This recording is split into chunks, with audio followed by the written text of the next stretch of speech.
ಬನ್ನಿ ಹಾಗಾದ್ರೆ ನೋಡೋಣ ಈ ಸ್ನೇಲ್ ಆಹಾರದವರೆಗೆ ಮುಟ್ಲಿಕ್ಕೆ ಎಷ್ಟು ದಿನ ತೆಗೆದುಕೊಳ್ಳುತ್ತೆ ಅಂತ.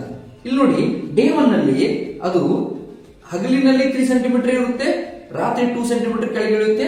ಹಾಗಾದ್ರೆ 1 ಸೆಂಟಿಮೀಟರ್ ಡೇ 1 ನಲ್ಲಿ ಟ್ರಾವೆಲ್ ಮಾಡಿತ್ತು. ಡೇ 2 ನಲ್ಲಿ ಅದು ಟ್ರಾವೆಲ್ ಮಾಡಿದ್ದು 2 ಸೆಂಟಿಮೀಟರ್.